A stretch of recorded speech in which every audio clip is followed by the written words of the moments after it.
everybody, and thanks for clicking into another edition of Sit Down with Wes and Woody. I got to do this. This is the third of four.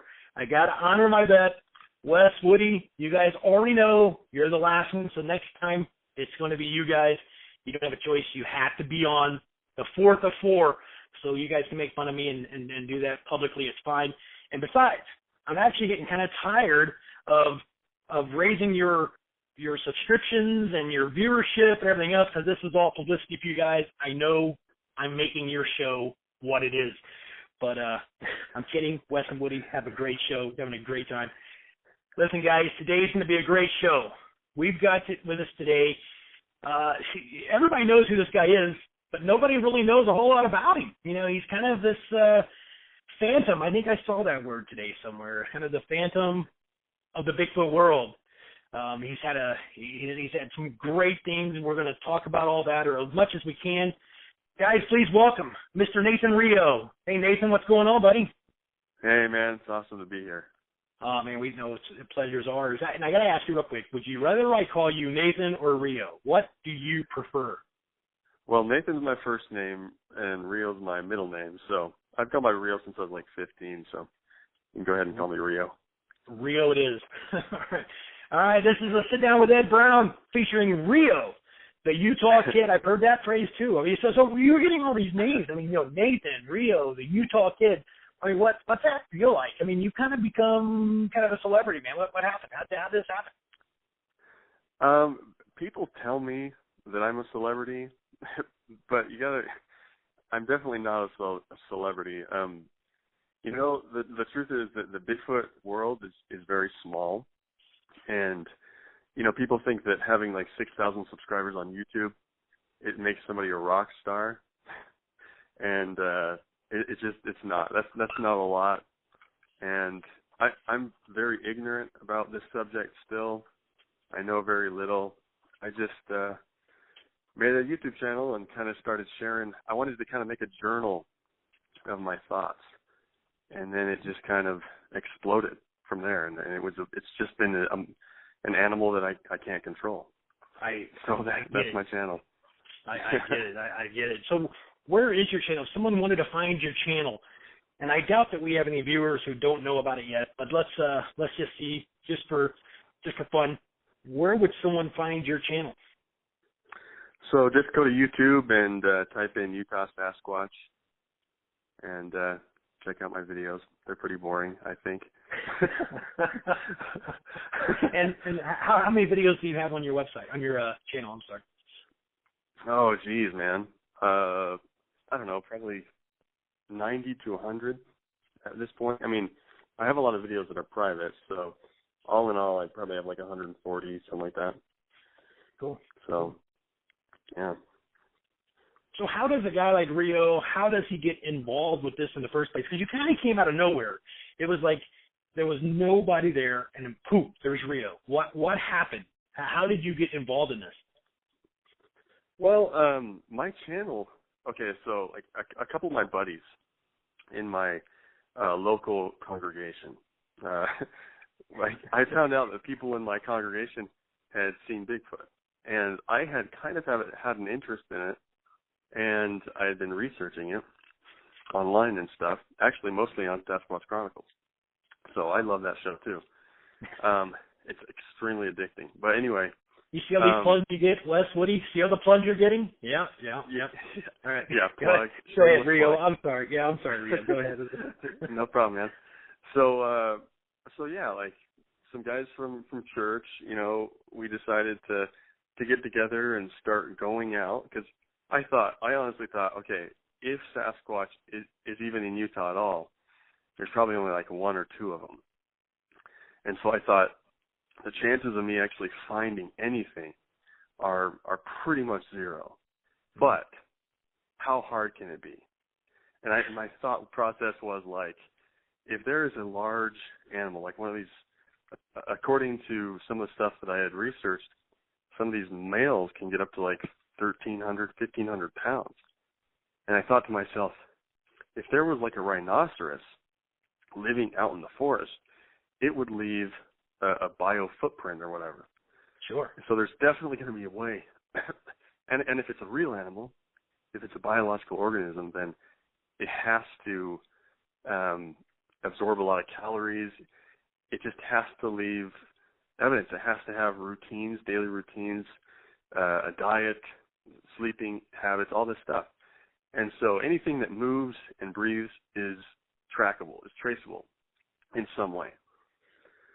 And so I thought, I don't care how much it takes, how much it is, but if there are Sasquatch in Utah, I am going to find them. I don't care. It's going to happen. Mm-hmm. So we got together with these guys, and of course I'm all enthusiastic about it and everything. And I talk to these guys. I kind of get them pumped up as well. And we go out. Actually, this is really funny. One of the guys said that he recently got like growled at, or some pine cones were thrown at him. And so I figured, okay, let's go out to that spot. But I was like, I don't want to go there during the day. I just want to cut straight to the center. You know, I want to do the most extreme things because the curiosity was just killing me. And so only one of them was willing to go with me, and I said, we got to go at night. And we got to go with no flashlights, and we got to just go like hardcore, because if this thing is there, I want to just walk straight to it, you know. I guess that was my thinking. Does that make sense? Sure. No. I mean, I get the premise. It's not quite as easy as it sounds, but I get the premise. So go on. Yeah. Well, the thing is, like, when I have ADD really bad. So the downside of ADD is that you can't focus very often. You're distracted. The benefit, the upside of ADD is that when you do focus, you hyper focus. Mm-hmm. And so when I'm curious about something, I literally, like, there's just no stopping me. Like, I will just consume the entire subject and eat it live. So we hiked for 6 hours. Actually, no, it was an 8-hour hike, but I was never tired once, because I was just like, you know, if this guy's telling the truth, then there's got to be a family of Sasquatch, because this just barely happened. And we, that night, we ended up, and I had already done like all this deduction, right? Like, I had already said, okay, if they exist, then they would have to live here, because this has the habitat, this has the large game. And because of the, you know, Wes and Woody show, I was already kind of honing in on the fact that they would need lots of water, you know, all this stuff. And so, you know, I was kind of already, from my research online, I was like, most of the time, during this time of the year, they're going to see them here, and blah, blah, blah. So I had done all this research, and I figured where this guy had his encounter was the perfect spot. So we went there at night, and that night at 12:46 a.m., after we'd been hiking for, I don't know, anywhere from 4 to 6 hours, we started. It was really funny, because we're in the dark, right? We're walking along in the dark, and we're walking on a trail that's mostly a game trail. Sometimes some pretty extreme skiers will use, like cross-country skiers and stuff will use it, but they have to go pretty deep out there.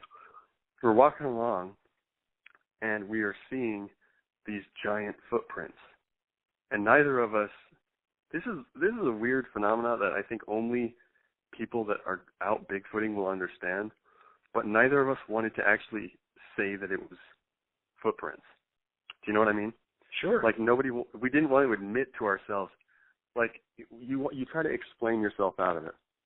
And so, yeah, and so we're walking for like 15, 20 minutes, and there's tons of tracks, and I'm like, gosh, I'm thinking to myself, gosh, those really look like tracks. Oh my gosh.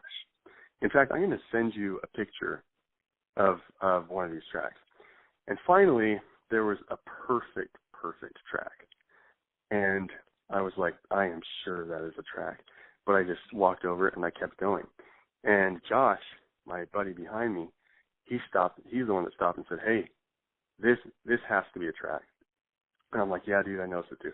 Anyway, long story short, moments after we had discovered that track and taken pictures, we were bluff charged by the most scary, just horrific creature you could ever imagine. We didn't actually see it, but this thing was absolutely bipedal, 100%, and it was stomping the ground, and it was stomping so loudly and so with so much force that even though it was about anywhere from 50 to 70 feet away, the force was hitting our chest. Wow. And this thing is coming. It stood up from wherever it was, and it starts marching down the hill at us. So it didn't run, but it definitely was sounding scary. Probably trying to sound as scary as possible. Sure. And so the stomps were the thing that just blew us away. But on top of that, it was breaking every possible thing that it could get its hands on, I imagine. I mean, it was coming straight through the shrubs, pulling things out of the ground. You could hear the roots popping as it would pull up these entire these little scrub oak trees. You could hear the roots popping underground, and then as it pulled it out of the ground, you could hear the sand falling onto the snow as it like, I don't know, it's hard to describe, but and then it would snap it super high in the air, so we could hear the steps, and then we could hear the snapping like way higher than where the steps were coming from. So I was thinking, oh my gosh, this thing is a monster. It's so incredibly loud and tall. Right. Anyway, it turns out, so this thing is coming almost straight at us, and it got so close that I had just kind of in my head, I was like, okay, I am going to see a Bigfoot right now. It's going to happen. What am I going to do? How am I going to respond? And so I put my hands up in front of me, and I was going to talk to it like a bear. I was just going to say, hey, guy, hey, man, sure. It's okay. We're just going to back out. It's okay. Don't worry. We're just going to leave. You know, I was going to talk to it as loudly as possible, but like trying to calm it down. But it turns out that it stopped just short of the trail. And the only reason it stopped is because my dog had run right up to it, and she froze. She didn't growl. She didn't wag her tail. She didn't do anything. She just froze. She was just in shock. And I started screaming at her to come back. And I finally just screamed to the top of my lungs, just begging my dog to come back, because I'm thinking this thing's just going to rip her apart. And as soon as I said, Callie, please come back, this thing stopped, and it crouched down right short of the trail, right behind a thicket of trees or whatever, willows or whatever it was. So that was, to me, when a scary thing like that happens, my mind goes clear, and then the fear comes later. But in the moment, I'm not scared. Right. Turns out that the guy with me, Josh, he has 5 kids. He's like 46 years old. Mm-hmm. He has 5 kids. Awesome little family. It was such a traumatic experience for him. He told me later that he was seeing each one of his children. He was seeing their lives. Wow. He was seeing his own life. He was seeing his marriage. You know, he was seeing the whole deal. And he didn't talk hardly at all for the rest of our entire hike out of there. And by the way, we encountered 2 more that night. So it was 3 encounters on one night. But wow. When he got home, he told me that he threw himself on his bed and sobbed until dawn, until daylight. Sure. And his wife just sat there and rubbed his back and comforted him. I mean, it was that's how intense this experience was. I mean, it was extremely intense. So then we decided to start a YouTube channel, the 4 of us, and we're like, we're going to just start to throw crap on here. And no one's interested in Bigfoot. Bigfoot is a tiny little thing. Nobody believes in it, so it's going to be our secret channel. And we didn't even care that the stuff was public, right? Because no one was going to care. And then it just turns out that the other guys lost interest. And so I was pretty much the only one posting.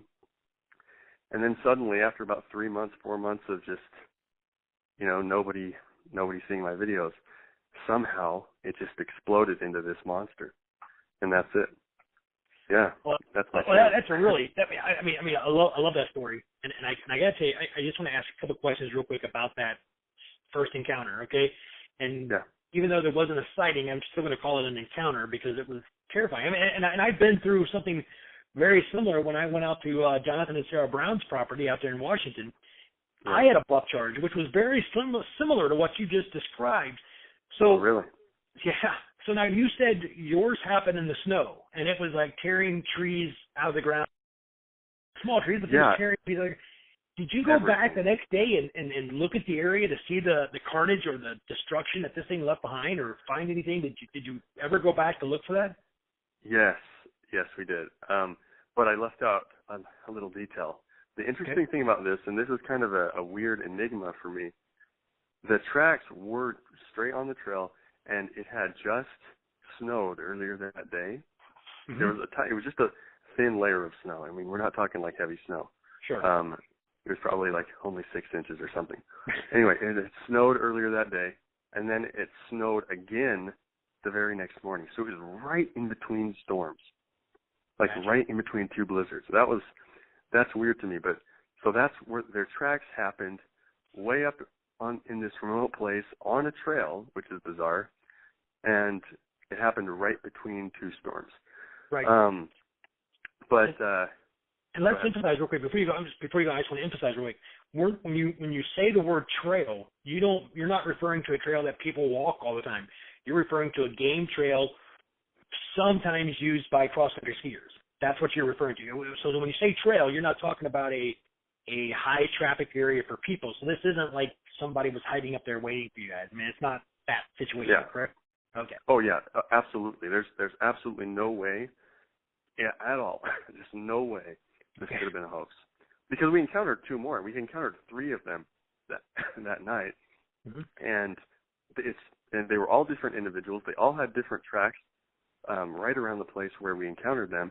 The tracks were different sizes. We found the big one that charged us was 18.5 inches, and you can see, when I send you the picture, you'll see how gigantic its feet were, very, very wide. But we also encountered one. We saw the tracks, and we encountered it that had 20-inch footprints, but they were skinny. It looked like a tall, lerpy, skinny basketball player or something. Right. But yeah, there were three. There's no way that could have been a hoax at all. No way. So, what was the original question that you asked me? I'm sorry. Well, I mean, originally we were, referring to how you got started in this genre in the first place. What was it that got you going? But I think you kind of went into your first. Was this your first time out in the woods? Was that? I mean, in looking for Bigfoot, not necessarily overall, but was this your first time out looking for Bigfoot? All this happened? Pretty much. Like, I think that the guy had driven us up into the mountains. We gotten out. We hiked. It takes a long time to get into this place.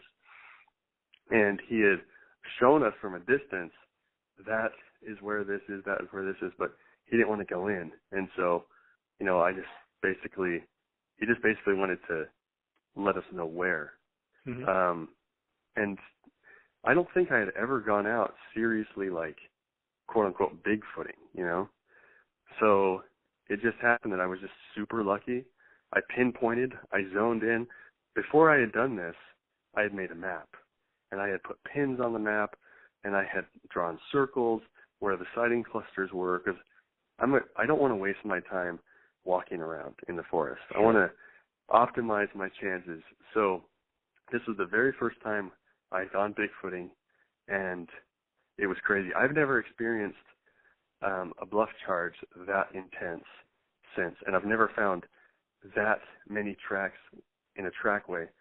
Well, that might not be true, because I found some pretty long trackways, but that we found three individuals with super long trackways, each one super long. And that was just, it's like the planets aligned, and it was just crazy. That was pretty much my first Bigfooting adventure. So I'm going to circle around here to some of the, when you went back out and looked at the carnage that this thing created. Oh yeah, that was the question. But I want to do before we get to that. I want to kind of move forward because you said that you had 2 more encounters that same day. Let's kind of push forward. What happened next? I mean, because this is a fascinating story. I love hearing this. So just keep going with your story. What happened next? Okay, so this is November 24th, 2015. It's 12:46 a.m. It's burned into my mind. 12:46 a.m. is when we got bluff charged by the big guy. He was clearly the largest one, and it was very traumatizing. Not only was he breaking everything and it was so loud, it sounded like a freaking train coming through the forest slowly, but it was traumatizing. Not so much. I can't explain why it wasn't so scary for me. I mean, it was a horrifying experience, but I guess I was too like analytical. I was too curious about what was happening that I didn't sit there and think about, oh my gosh, I could be killed. I was like, okay, what's going to happen? How will I react? What happens now? What's going to happen to my dog? That I was just kind of being analytical, and so it didn't really scare me. Anyway, we went down the trail. So that was at 12:46. We walked a couple miles. We're trying to get back down off the mountain and back to our car. Josh is being really quiet, somber, and we come across. Okay, another thing I left out was that around the big one, we saw all these tree snaps. So like 7 feet up the tree, the entire tree would be snapped and then tilting down onto the ground. We saw like 20 of them, and that's where he came out of. Well, we came up on another fresh trackway, and it was the 20-incher. That's the second one that we encountered, the 20-incher. And these were perfect, pristine footprints. It was just so incredible. And so I looked over off to the right, and I saw a bunch of broken trees again, about 7 to 8 feet up, snapped and leaning on the ground. And I said, oh my gosh, this is where another one is sitting. Another one's got to be in there. And as soon as I thought that, my dogs shot off, because they shot off right through these broken trees.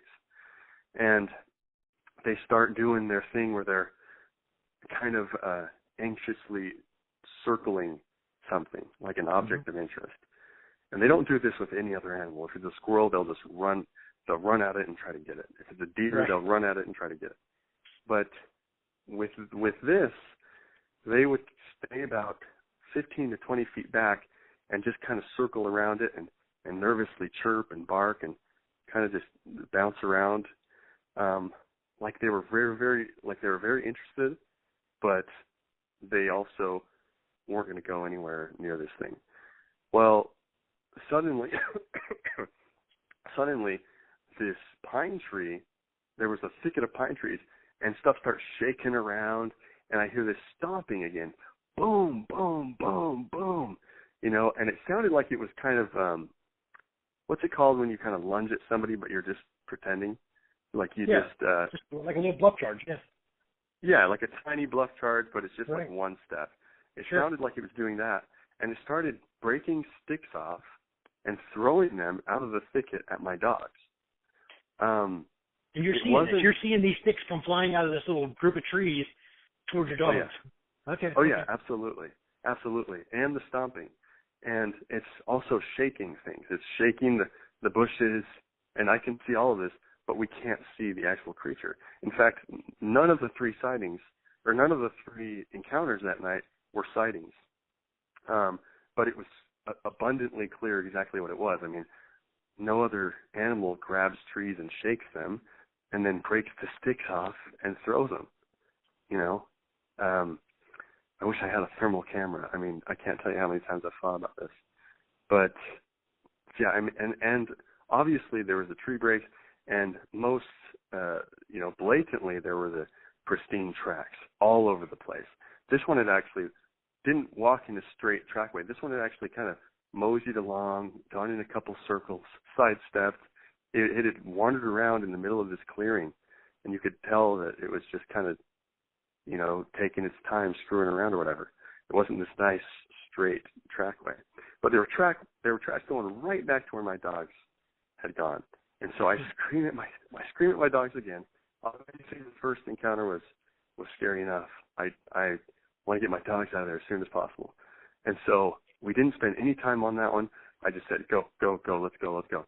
Right. And so we pushed through, and then about a mile after that, along the same, we're on a different trail now. We had come onto a different trail. Along the same trail, though, that we had encountered the 20-incher, again, we see, and we're out of the snow. We just barely came out of the snow line. Mm-hmm. And in the mud, and in the snow and the slush, we saw tracks again. These ones were a lot smaller. And sure enough, we looked up, and again, there were all these trees broken and snapped in this confined little area of about, 50 feet by 50 feet or 70 feet by 70 feet. And it was on a hill. It was, the same as the other ones, about 50 to 70 feet above the trail. And it was off the trail and about 15 to 70 feet. I'm not trying to say it was 50 to 70 feet up, vertical. It was right. just off, like on a knoll that was 50 to 70 feet away. Gotcha. And so, again, my dogs run out, start circling this thing. It does the exact same thing that the other one did, except this one was very, very interesting. This one was like more kind of like shy, like don't notice me, because I got my dogs away from it. I pulled them back to the road, or I called them back to the road, and then I held them by their collars. And this thing, you could hear it speeding up and slowly creeping parallel to us, creeping through, and it only walked about, I don't know, 40 feet or something, and then it crouched down behind another little thicket. I later learned that was a tree structure. There were tree structures all around, but I didn't know anything about tree structures. Sure. And so it just crouched, but it was absolutely, again, bipedal, and it was absolutely trying to be quiet. It was so funny to hear this thing because it sounded just exactly like some guy trying to slowly creep through the brush, but you can't hide the fact that the snow is like crunch, right, right, and right. And that you're snapping things because you're heavy, you can't. It was funny. It was clearly a bipedal thing. And so, and again, at this point, we have no interest in having any more encounters. I'm like, oh my gosh, these things are everywhere. This is scary. Josh kind of mentioned it might be the same one that was just running ahead of us, but I absolutely don't think so because the tracks were different sizes and they all behaved differently. And so we left, and that's when he broke down. And so, of course, like you asked, I was thinking, well, this is crazy. I need to go back and see this. I absolutely have to go back. Like I said, there was a snowstorm the very next morning. And so, but it wasn't too bad. And so I thought, the first one, at least the first one, there has to be some trace of this thing. Maybe we can find footprints. I want to see exactly where it walked out. So it took me 2 days. I didn't go back to the day right after. But I went back the next day. It took me 2 days to convince Josh to go back out there with me. The other guys, there was no way in hell they were going out there. And so we went back in broad daylight. You would only go if it was perfectly sunny outside. And sure enough, there was a crazy, awful path of destruction. And sure enough, the full scrub oak, these entire trees were uprooted and thrown and strewn across this path of destruction, and they were snapped. So he would pull them out, and I think, this is what I pictured in my head, he'd pull them out, hold them above his head, and just snap them.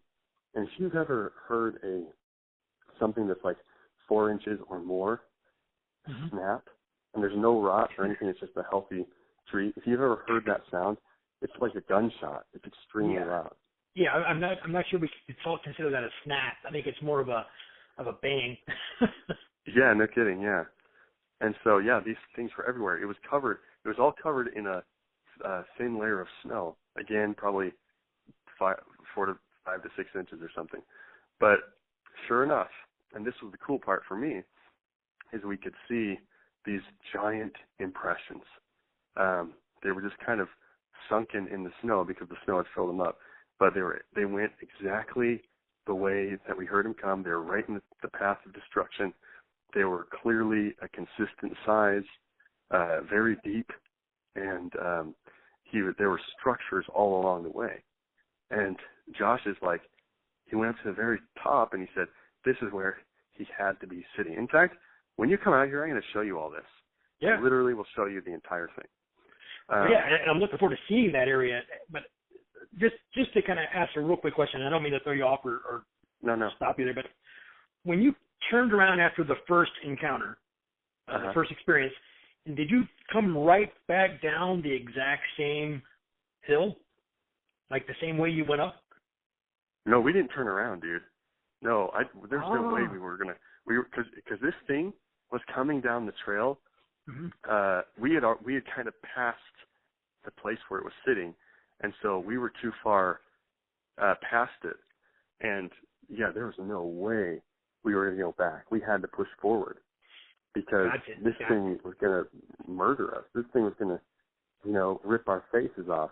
It was clearly aggressive. And I wanted to say this earlier. I don't know if I said this already. Not only were there the stomping and the breaking and all the noise, but there was this horrible feeling.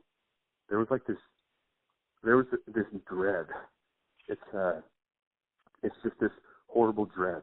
And so these things can definitely somehow just make you really scared.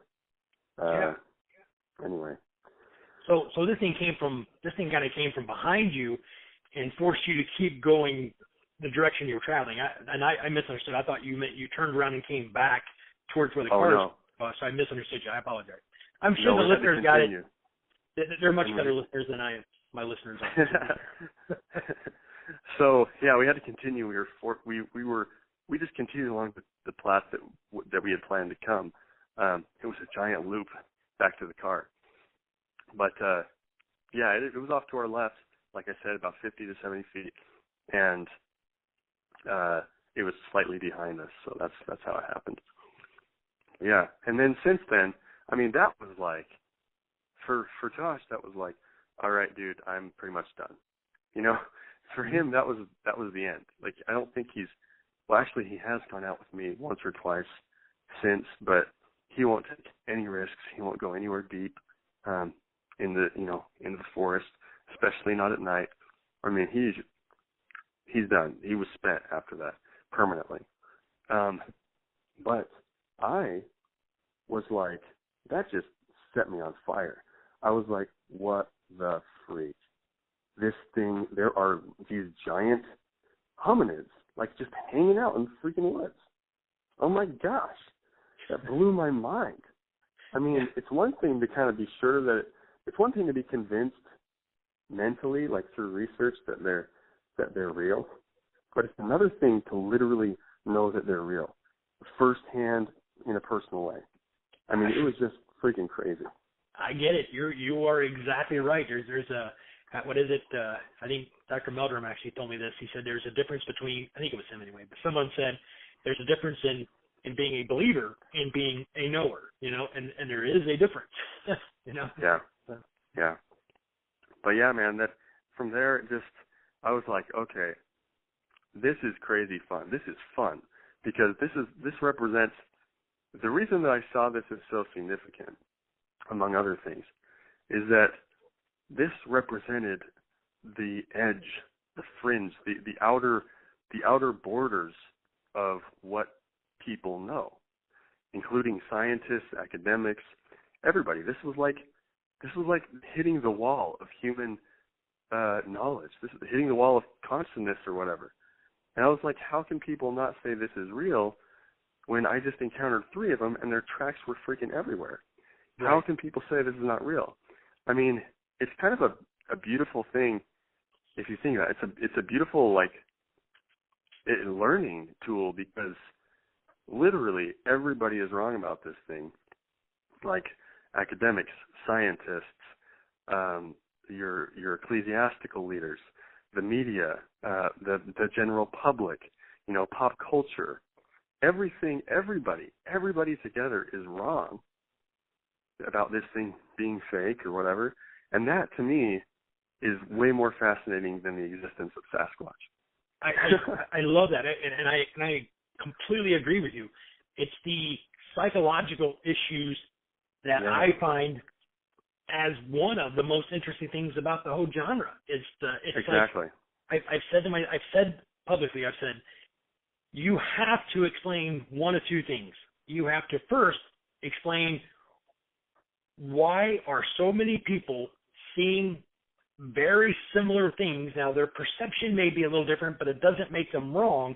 It just means that they're maybe describing it as they saw it, not as it was. But you have to either explain what they're seeing or why there's a mass delusion, because it's one or the other, So you're exactly right. And I just the psychological issues, the psychological aspect of the Bigfoot genre is one of the things that I find most interesting myself. So exactly, dude. It's like the sociology and psychology on the human side of things, and even obviously among the Bigfoot researchers, because they're freaking insane, as I've described on my channel. How they all war against each other. It's just so stupid. But anyway, everything about Bigfoot on the human side is freaking fascinating. If you're not fascinated by that, then you are blind. That's right. what I say. It's just crazy. Anyway, go ahead. You're going to ask your question. Yeah. Well, no, I was just saying, the whole encounter of that first time out is fascinating. So when you went back, I'm assuming the next day, next week, whenever it was you went back, but when you went 2 days back, later, yeah. Mm-hmm. Tell me what you found. What was it? What did you come across? I mean, tell me about that. Well, like I said, we saw the impressions in the snow leading up the hill. We saw 2 blinds that it had hid behind, or I don't know if it hid behind them, but it looked like they were being used to hide behind. But there's the tracks. I mean, we literally saw exactly what we experienced. We saw the giant tracks. It sounded, the sound that we heard and the distance that we calculated was exactly right. It really was that far. It really was, exactly where we thought it was. And it was going up to this one blind, and Josh was like, oh my gosh, it was crouching behind here. And I was like, wow, look at these tree structures. Look at these crazy blinds. They're woven together. He used bushes and sticks and deadfall to weave these things. And, it was just crazy. It was fascinating to me.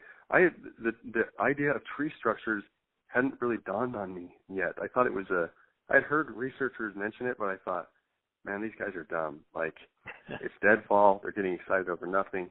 Right. I'm like, holy cow, just calm down. So I hadn't really given it thought or explored it. But then we went back behind the hill. Now, I learned that this hill that he was on was exactly in the middle of 3 different beaver ponds. It was a rise, like a knoll, in the middle of 3 beaver ponds.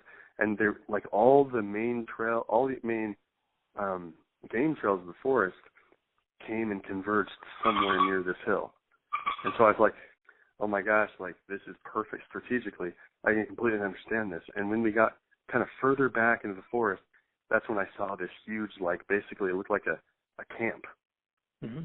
But it was just structured. It looked like this thing was like sleeping there or staying there or whatever. But there was just basically a 50 by 50 foot area that was just pure giant structures and just weird stuff. Well, when you say giant, trees what's your perception of giant? How big are they? Give me like a 10 feet, 15 feet, 30 feet. I mean, what is your impression of a giant structure? Probably. Well, they were my. When I say giant, I mean entire trees, and not scrub oak, like big, birch, pine trees, like mature trees, and they were either still alive and they were bent and woven together, or there was just these giant trees, like conspicuously, completely off the ground, being shoved in there like a girl will use a pin to like put in her bun. Like they were just shoved in, and you could tell that they were shoved in to like be part of the weave to hold everything together. And I was like, oh my gosh, this is freaking crazy. Definitely no human could do this. And so I started kind of getting excited about these tree structure things, but it still didn't dawn on me for about, I don't know, 4 or 5 more months that I should be following the tree structures. And that when I learned that I should follow the tree structures, that's when I pretty much I started having encounters every single time I went out. Right. I would always locate where they were, and every single time, just you could count on it happening. I would either get stuff thrown at me, I'd hear whoops, breaks and snaps, wood knocks, I would find prints, because I was following these highways of tree structures through the forest, and I was like, holy cow, this is easy. This is way easy. So how far apart are these little structure or these giant structures, I guess, from one another? I mean, obviously you're following a trackway of structures, for lack of better words. Yeah. How far apart were they? I mean, did you have to walk quite a ways to find another one, or did you just kind of keep going in that general vicinity? No, man. Like these things are either in a constant stream or swath through the forest. They don't walk in a single file trail. They don't walk like humans do, where they wear down one line in the dirt or whatever. They'll walk kind of everywhere within a general swath. So their paths are very wide, 40, 50, 60 feet wide. And they're full of tree structures. They're completely full of tree structures. Sometimes when they're getting close to human areas like parking lots or trails, the obviousness of the tree structures will be toned down. Like they'll use thin twigs and stuff.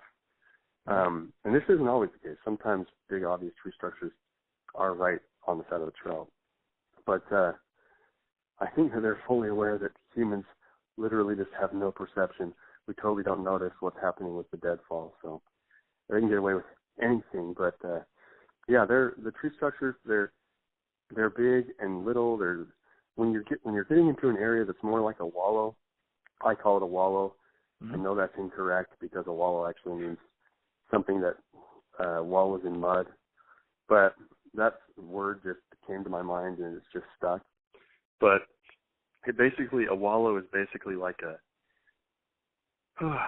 gas station, like a gas station or maybe like a lounge. It's just like a central. Okay, perfect. Exactly. It's like a truck stop along these long stretches of long corridors of tree structures. And when you're getting around a wallow, the structures will often become a lot larger, a lot thicker, but sometimes they're really, really subtle. Sometimes the thing that I noticed the most was a particular structure that I call a tree lean. And it's just usually a branch that's been stripped of bark and other branches, and it's just been leaned against another tree. And those are the most common, and they just go straight through the forest. Great. So let's move on from tree structures to prints. Now, you said you found hundreds of prints, thousands of prints. What are you finding? I mean, are there like 20 different sizes, or you're still looking at the 3 same ones? I mean, what are you finding with the footprints? Okay. I mean, honestly, each one of these things could be like a movie or a book because there's so much to say, but I'll try to be really concise. I found out, or I believe I should say, that there were about 5 Sasquatch staying in that area, that general area that I had the encounter on my first time because of the prints. And I started finding prints are really easy to find. They're really easy to find once you know exactly where to look. And it's extremely easy. But I started finding different sizes of Sasquatch tracks in these different canyons that I would go to. And I'm like, holy crap, are these guys everywhere? Are they everywhere? Because they definitely were different individuals. They were just different sizes. And so, I mean, I'm not saying that they're actually literally are everywhere. They're just up high in their habitats. But I would find different ones. And I was like, holy cow, there's not just one or two in Utah. We're talking like a whole freaking population. Right. And so that's the significance that the prints have had to me. And by everywhere, you could say that they are everywhere within the vicinity that you researched and discovered in that area, not necessarily everywhere all over the place, right? I mean, it's like saying black bears are everywhere. I mean, sure that they are dispersed throughout the United States, but we're not meaning that they're literally everywhere. They require a specific habitat. Yeah, you're not going to find them in downtown Detroit. Yeah, yeah.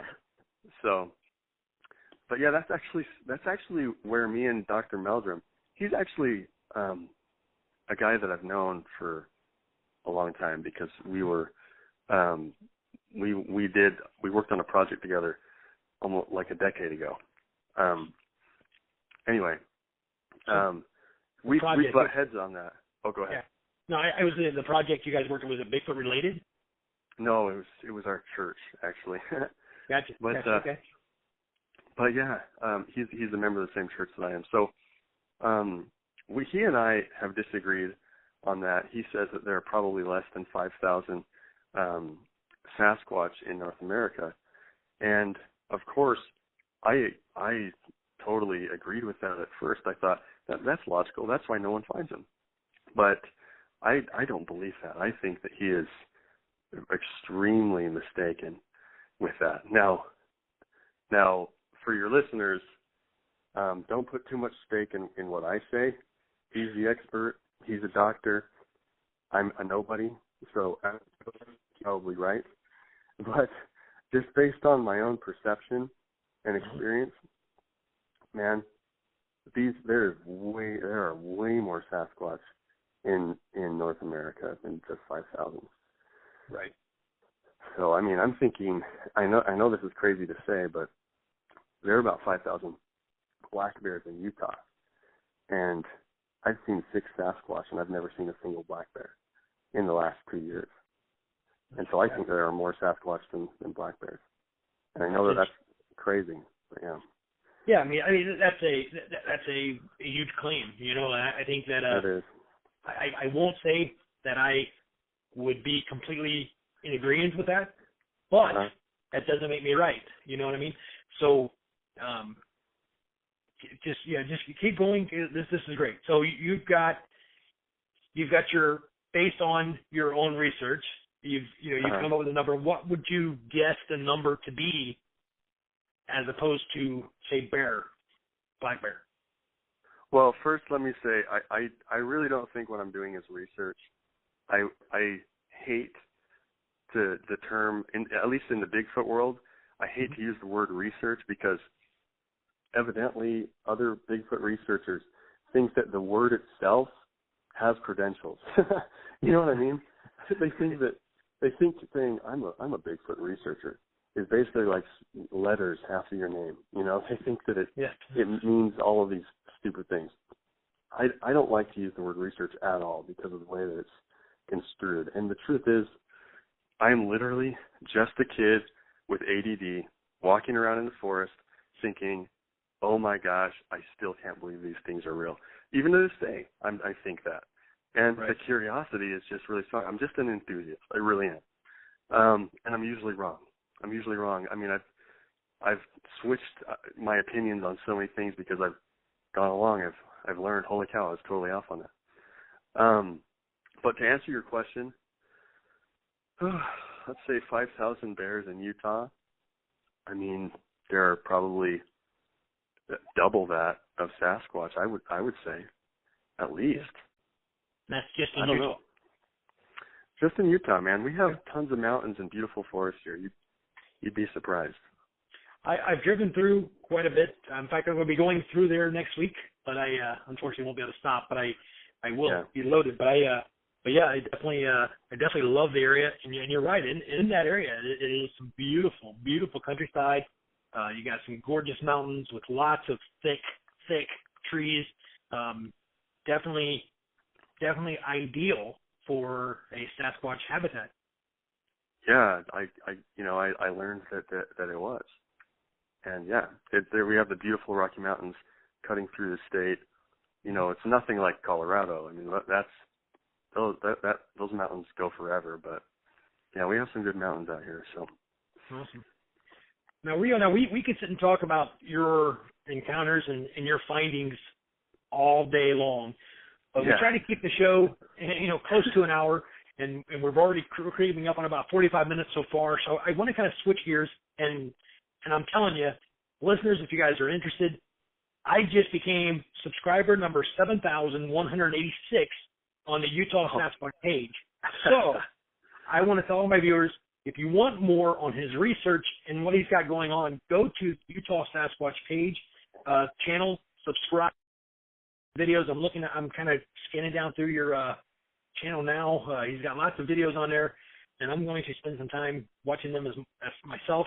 But what I want to talk about, I'm going to kind of switch gears just a little bit. I want to talk about what you have going on now. I know that we talked a couple of days ago. You and I talked on the phone for a little while, and you said you've taken a lot of people into your area.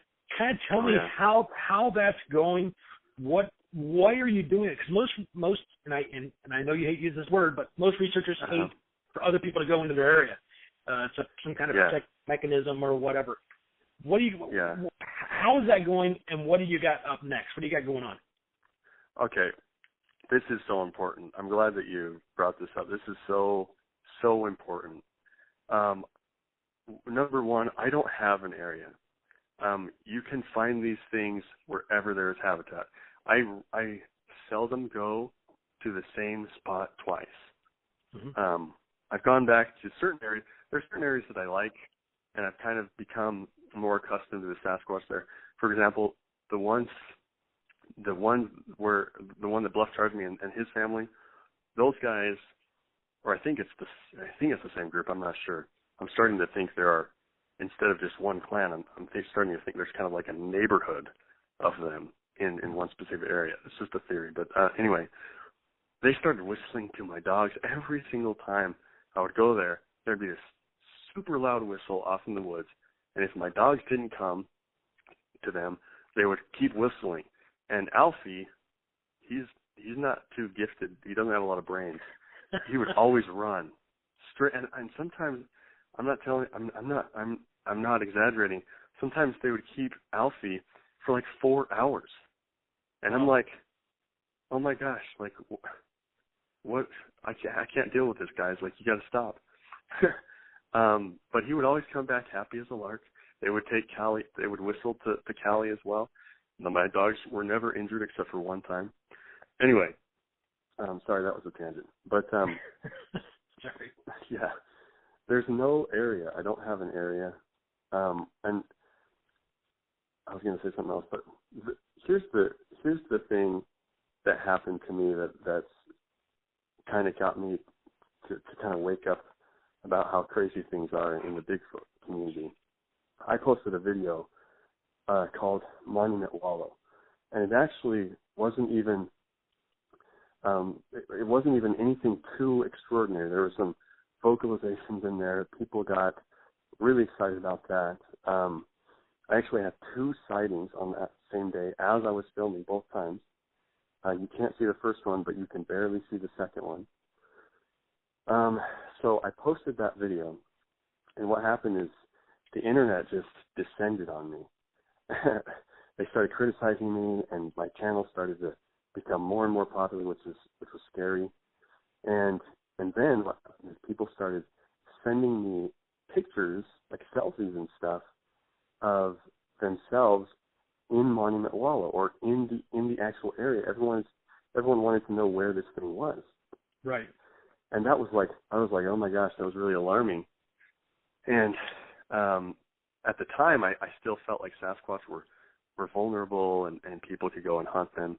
I don't think that they're so vulnerable. I'm pretty sure they're pretty good at taking care of themselves. I've since had a change of heart. But anyway, I was like really frantic, so I just took the video down right there. But what also happened is a bunch of harassing and all this crazy stuff. Everyone started calling me a hoaxer, which is, I guess, to be expected. It just comes with the stupidity of the Bigfoot community. But I got stalkers and everything. And I started to realize, I started to think, okay, why are people so excited about one video in one area? Why do they all want to go to one freaking area? And I realized it's because they don't realize that these things are everywhere. They don't realize that if you just go to the habitat, you'll have your own experience in your own state, in your own mountains, you know. Mm-hmm. And so I thought, how can I get people to stop mobbing to one area, mobbing to Dr. Johnson, mobbing over to this area where this sighting happened, you know, mobbing, going up to Oregon. They have to go here. They have to go to what is it, Salt Creek or whatever in Ohio. Salt Fork, yeah. Salt Fork Lake. Salt Fork, yeah. That's right, yeah. They have to go, and there's like all these giant groups going everywhere to these, like Bluff Creek and all this stuff. And I just started to realize people don't realize that how easy these things are to find. They're incredibly easy to find and to track. All you have to do is locate the habitat and then follow the tree structures. That's it. Anybody can do it, literally.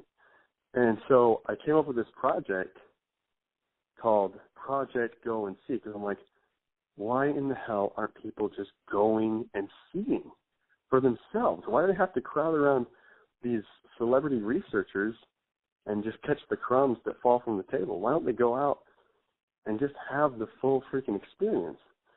My goal with that was, one, to get people out of Monument Wallow, to get people away from that family of Sasquatch, because I felt like I had probably done a lot of harm to them. And so what I did is I made a bunch of videos explaining exactly how to track these things, and then I challenged people, hey, go out and put my stuff to the test. Go out and see if you can get the same experiences I have. And I called it Project Go and See. And so I said, just upload a video of whatever you experience with the hashtag Project Go and See.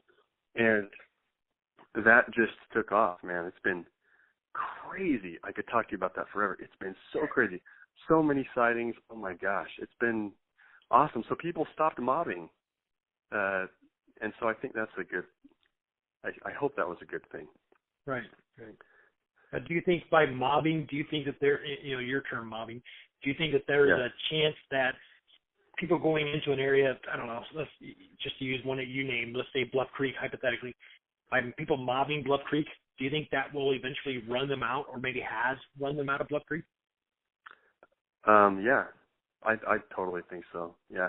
Will Jevning once told me, he says, if you want to get the Sasquatch to move on or to get out of an area, all you got to do is send some traffic out there. Just send a bunch of traffic, and they will move. They'll leave. And, yeah, I would imagine that if you have these giant groups of people with cameras and flashlights and finding Bigfoot, all these all these cameras and interview, it's just stupidity. Of course, they're going to leave. Right. Yeah. So Project Go and See, the goal of that was to break people up, to disperse it, to have people go out in smaller numbers with their friends and just kind of experience, things where they were and things locally. And it's been wildly successful. It's been pretty cool. Cool. In fact, Ed, I think that you did a video, right? Didn't you do that, you and Claudia? Well, Claudia did. Claudia, are you referring to the one where she had her sighting? Well, I know that she, I'm trying to remember, she sent me a video with the title and the hashtag Project Go and See, and it was you and her and like another guy, and you guys were like, oh, look at this tree structure, this is crazy. Oh, yeah, yeah. Okay, yeah, that was, we were actually in Oregon, and we were in Dan's area, And I won't give any detail away from that. If I do, Dan would edit it anyway. But okay. But we were out in Dan's area, and we found a tree structure. And I got to admit, I'm not a big guy on tree structures. I don't think, every time a tree is broken, Bigfoot did it. It takes a lot to convince me. But I can tell you that this one that she sent you that video of really, really kind of got me, because I'm like, it would be literally physically impossible for it to have been caused by nature. So I'm sure that's the one you're referring to. And that was Claudia, myself, Adam Davis was with us, and Dan Lindholm was with us, and so there was the four of us. And and I'm not going to speak for everybody else. I'm only speaking for myself. But I found it very, very unique, and it was enough that we all stopped and looked at it for quite a while. In fact, one particular thing about that was, and I don't mean to take up your time here, but one particular thing about that was at the bottom, there was another log that was kind of balanced there. It wasn't touching the ground on either side. It was just kind of balanced there. And I thought that was very unique. That was a very interesting touch to the rest of the find, and it was great. Yeah. So anyway, I don't want to, like I said, I didn't mean to take up your time. I just wanted to. No, but I appreciate that, Ed. I appreciate that you guys did that and you participated, and I just want to tell you, man, Claudia is an angel. She's amazing. You are a very lucky man. She's just incredible. She's a wonderful person, and all she ever tells me is how wonderful you are. So, if we had a subscriber for every person who's ever told me that, but we'd have 1 million subscribers by now on our channel. Yeah, man. You guys are cool. You have an extremely good reputation. I've never heard anybody dog on you. But thanks for that video. But it's one of those things, and it goes back, and I'm kind of glad we're touching on this on the air, because I think this is important to kind of talk about, because there are a lot of people out there doing a lot of great work, and they're going to start building their reputation, and they're going to start getting, better known. And when they do, everybody can expect this, because what's going to happen is people, when you post something that someone else disagrees with, you get attacked. It's just that simple. It happens. Mm-hmm. If we can, as a whole, and some of the greats, Derek Randall's is great at this. Todd Neese is great at this. Dr. Meldrum is great at this. Ignore them, people. When people start attacking you, ignore it. I promise you, they get bored, they go away, and it's fun again. So ignore it, move on. So I just wanted to. That was my what do they call that? Public, my public announcement. Your monologue. Your spiel. Your soapbox. Like commentary. There we go. That's my commentary. So, Nathan, what right, dude. What do you got going on next? What's up next for Rio? I'll just tell you, man. This is kind of a personal thing, but I don't know. I guess people can hear it, and they'll eventually understand. The ones that go out will eventually understand what I'm about to say. I've had thousands of wood knocks. I've found thousands of prints. I'm not exaggerating, not hundreds. I really do mean thousands, because they're easy to find. I found, I've had so many whoops. I've had vocalizations, hundreds of bone piles. I mean, hand prints, everything. Scat, I've found. It's a little bit harder for me to find scat, but it's not too hard. But I'll tell you, man, it gets to the point where it's all very boring. Like, and the other thing that I've heard, I don't know if I've said this publicly ever. If you think this might be too crazy, you can edit it out. But no, we keep crazy. A lot of talking in the woods. Lots of talking. Well, I shouldn't say lots. I mean, it doesn't happen too often, but little children's voices, sometimes an adult, like a mother and a child. Are these audible voices? I mean, they're like speaking English, like you can understand what they're saying, or are you talking about just sounds? No, it's just in my mind. They're telepathically connecting. No, just joking. No, it's definitely audible. It's clear. It's completely audible. No, right. All right, guys, he got me. I'm going, okay. No, I've heard it before. So, no, that's cool. So these are distinguishable words that you're hearing. I mean, what are they saying? What are you hearing? No distinguishable words that I understand. Okay. But it definitely is words. And sometimes, basically, the first time I experienced this, it was actually about 2 miles away from Monument Wallow, in a really cool wallow that I've never shown anyone. I call it Whisper Wallow because of the whispering I heard. I was going up. I didn't have my dogs with me. I wanted to see what would happen if I approached them without my dogs. I was going up, trying to sneak up on these things, and I heard this, like a mother talking to an infant, like you would talk to not a baby, but like oh, you're so good boy, right, like a toddler, like a 2-year-old. I love that. And then I love that. Yeah, and then I heard a little girl's voice. It sounded exactly like a small girl, like I said, a toddler, probably more like a 4-year-old, because she was jabbering back. She was saying, this crazy language, and I didn't think it was Bigfoot. I thought, oh, there must be a trail up here that I don't know about, and there's some hikers. There's probably a little family up there. It's Utah, and the Mormons there's babies everywhere. Mormons are crazy, man. Yeah. Mormons. But anyway, we collect babies like trophies, like souvenirs. Sure. Anyway, so there's I'm like, okay, there's definitely a little family having a picnic or tying the little girl's shoe or whatever they're doing. And I was only like 20 feet away from coming around the bend and seeing into this area. So I thought, okay, well, there's a trail there. And so I said, well, I'm still going to sneak, and then I'm going to come around the corner. I'm going to see these guys and say, hi, I didn't know there were people up here. I'm really friendly when I meet somebody on the trail or whatever. Mm-hmm. And so I tried to sneak, and as soon as my foot cracked a tiny little twig, it just went completely silent. Completely silent. There was I didn't hear any running away or anything. It just went silent.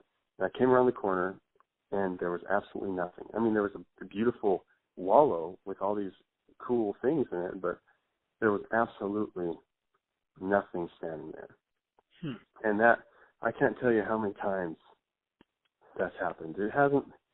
It's less than 50, but it's a lot, a couple dozen times of just weird voices. I've heard the chatter around here. I've never heard the samurai, like, the crazy Japanese samurai stuff. Did hear that. Did you? Yes. Oh, cool, man. Yeah, that's so cool. Cool. Oh, you told me about that. Yeah. Okay. The samurai chatter is what it's called. Yeah. Gosh, I would love to hear that. But I have never heard that in Utah. And to be honest, it usually sounds like English. I know that's weird to say, but I'm not hearing like any sort of accent. It literally just sounds like someone's right there. I've never been able to make their words out, but it's just 100% sounds like normal people talking. I mean, and I kind of wondered if I was going to have the Rio, I love you, like crazy, like Mike Patterson. Mike Patterson, right? Yeah. And I love the guy, and we're good friends and everything. And I have no reason to disbelieve him.